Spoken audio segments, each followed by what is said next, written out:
I met Miss Brenda was a rainy day in April 2006. I had been living in Juby Hall, and finally, DHR said I could go live with my mom at the Lovelady Center. I had just turned 16, and I was so happy because I thought I'd finally belong somewhere and could have a real home.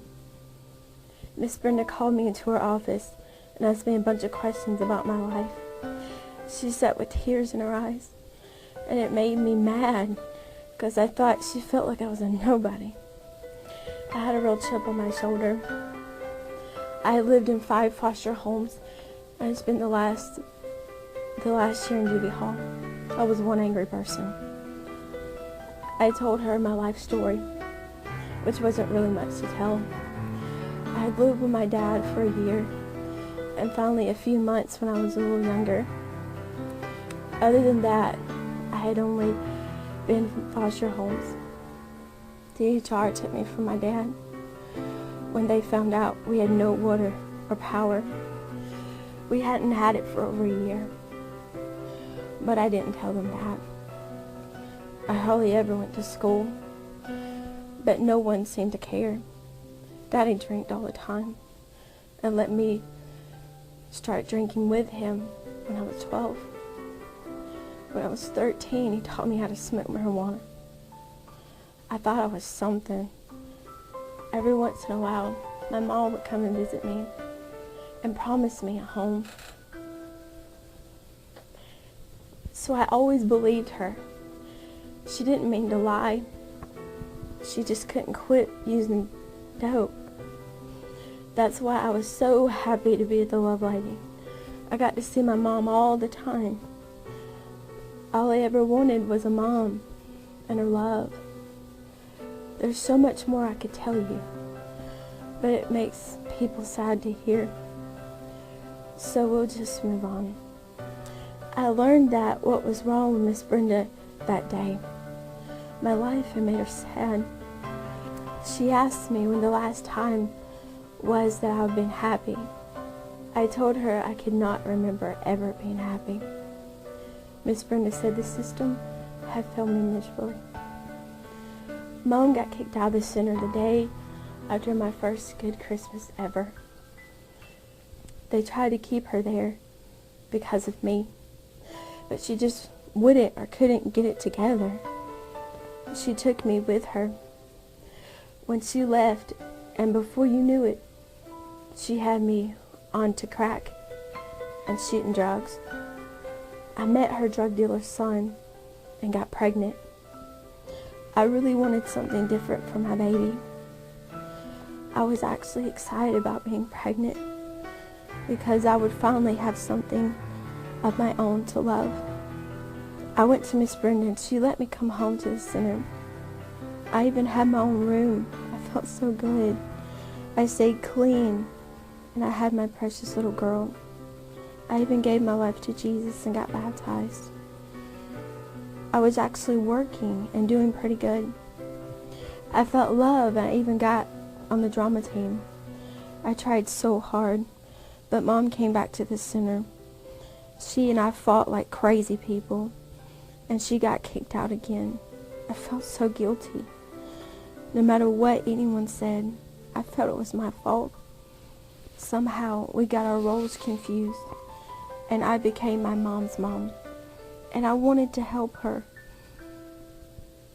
Even hearing me say that makes no sense. I was only about 12, mentally in a woman's body. The women's staff at the Lovelady begged me to stay away from my mom, but how could I? She needed me. We did drugs one night when my baby was 9 months old, and the Lovelady called DHR.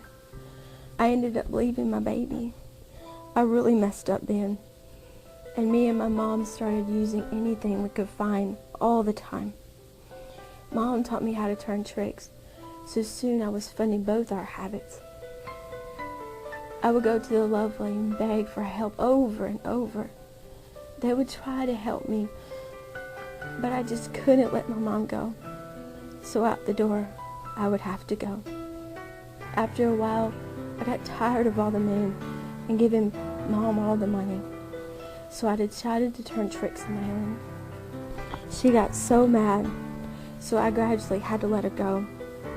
I simply could not earn enough for us both. I was too ashamed to go back to the Lovelady because of all I had done. One day, 5 guys locked me up for 2 weeks. They beat me, raped me, and kept me shot up with heroin. I thought they were going to kill me, but finally they told me to tell them where I wanted to go. Of course, the only thing I could think of was home to the Lovelady Center. The men threw me out on the street like an animal. Sure enough, Miss Brenda came rushing out and cleaned me up. She begged me to stay, but there was no place for me anymore because there was no more rooms available. I wanted my own room. She said I could go to her home, but I didn't want her family to see me like that. I told her I'd be back when she had available space for me. She said she would make space then, but I didn't want to sleep on the couch in front of everybody. I told her, let me get myself together, and I promised I'd be back. On October 10th, 2011, I kept my promise, and I made my last journey back to the center to Miss Brenda. I was in my funeral urn. I was finally free. My mom couldn't even attend my memorial. She was too strung out on drugs. They showed all these pictures of me smiling, looking happy. One thing was so special. They had 21 balloons and 1 red balloon to represent my life. Many people were crying, and Miss Brenda took the people with 21 balloons outside. They let all the white balloons go that day. After they had been let go, Miss Brenda let the red one go. She said this was for the blood of Jesus, who loved me, and that I had given my life to him. The funny thing about the red balloon was, it was let go long after all the white ones. But the red balloon soon passed all of the white balloons and soared up toward the heavens. Miss Brenda said it was a good sign. She hoped I was finally free. I am finally free.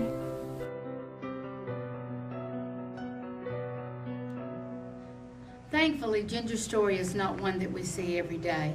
However, we do see it more often than we would like to. 7 years ago, Lovelady Center decided to be part of the solution. We invite you to be with us today and to become a life changer. Be part of the solution. Thank you.